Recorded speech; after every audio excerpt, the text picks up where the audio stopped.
You have a clearly racially targeted plan of voter suppression going on in North Carolina, going on in Ohio, and going on in Pennsylvania. That's one of the reasons why the Clinton campaign has been spending so much time there. But I think the important thing to remember is this, Carol, when we look at these numbers of Hispanic turnout, African-American turnout, white turnout, Hillary Clinton is going to do better with white voters than Barack Obama did.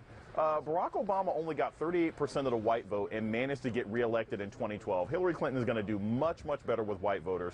There's huge Latino turnout. So I think this idea of focusing on black turnout being the difference, it may be lower for Democrats, but it's going to be made up for by a higher turnout amongst white women and certainly higher turnout amongst Latinos. Rebecca, do you agree?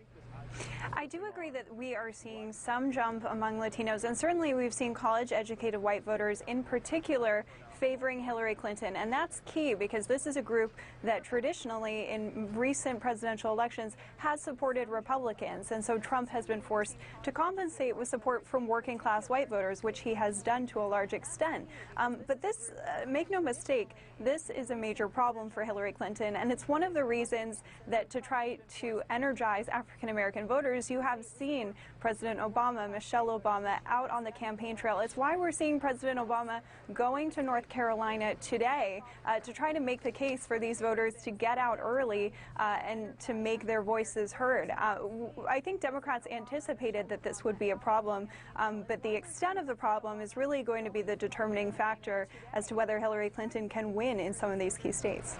So Andy, you're the polling expert. What can we really read from these early voting numbers?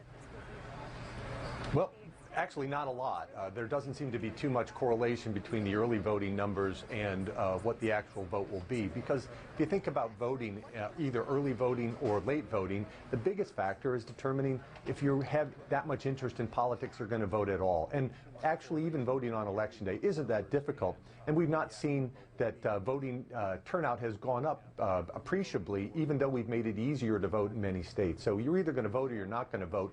When you do it isn't the critical factor. But I think that one of the issues that I would say to pay attention to is that African-American turnout, because both in 2008 and 2012, African-Americans across the country turned out at higher rates than did whites. And if their numbers should drop, say, 2 percentage points or 3 percentage points in states like Ohio or Pennsylvania, that would be enough, if, assuming everything else stays the same, to throw those states to Donald Trump. So it is a concern for the Clinton campaign, and I think that's why you're seeing so much focus on African-American votes in those key battleground states. Okay, so let's talk about Republican voters. Mike Pence is urging Republicans to, quote, come home. Yet George P. Bush, who's Jeb Bush's son, says he is the only Bush voting for Trump, which means George W. Bush could actually vote for Hillary Clinton. So we also know that John Kasich, the governor of Ohio, he wrote in McCain. We know the Massachusetts Republican governor says he's not voting for Trump or Clinton. So is there any sign, Jason, that Republicans are coming home?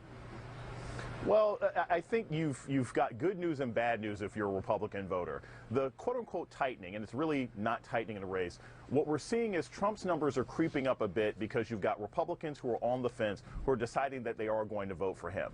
The problem is that that Republican voter is still very apprehensive about his campaign. A lot of them are manifesting themselves in Gary Johnson voters, depending on the state. A lot of them are still claiming they're undecided voters. The fact that you have so many high-profile Republicans who are saying, look, I'm not going to vote for this guy, that is reflective of many people on the ground, and I think that's in polling of people who are just not wanting to admit that they're supporting Donald Trump. There's actually a precedent we can look at, which is the Senate race a few years ago between Claire McCaskill and Todd Akin in Missouri.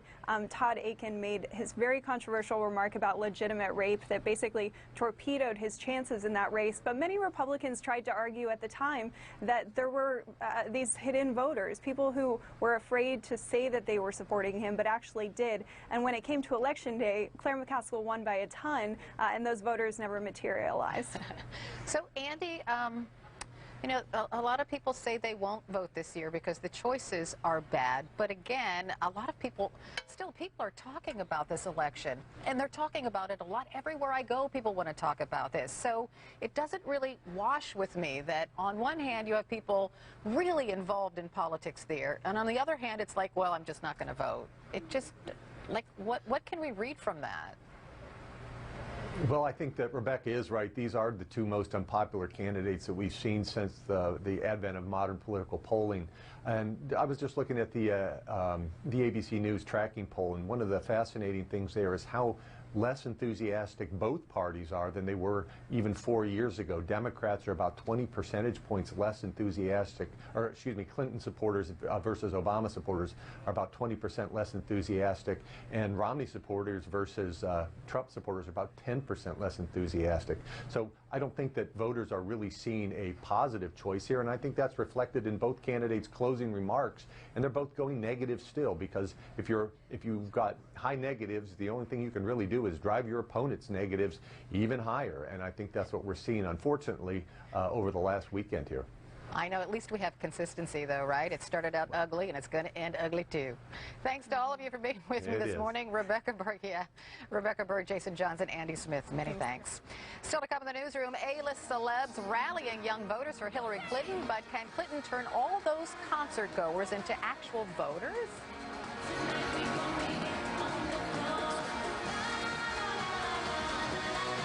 It's simple supply and demand. More abundant energy means more affordable energy. Producing more American oil and natural gas will help keep energy bills in check. Who doesn't want that? I'm Rick, and I'm an energy voter. The world's most awarded luxury cruise line is bringing its legendary experience to Europe's majestic waterways. Introducing Crystal River Cruises, an all-inclusive, truly exclusive travel experience that's in a class by itself. With state-of-the-art river yachts boasting impeccable design and elegant, spacious suites. Enjoy every luxury imaginable. Butler service for every suite, glorious spas, open spaces, exceptional dining, and so much more. Unique excursions into Europe's most iconic cities, historic landmarks, breathtaking landscapes, and local cultures, with voyages along the Danube, Rhine, and Main rivers, ranging from 7 to 16 days. Come explore Europe's enchanting waterways with Crystal River Cruises, the world's only luxury river cruise line. Continuously evolving with the needs of the user. Accessible through the cloud. To new markets all over the world. The business model is completely different. Yes, it is. This totally changes the way we recognize revenue. And where? Think about all those tax jurisdictions. How are we going to handle all this? We aren't. People who know BDO. Credit Karma? Why are you checking your credit score? You don't want to ride the 13L forever, do you? Credit Karma, huh? Yeah, it's free.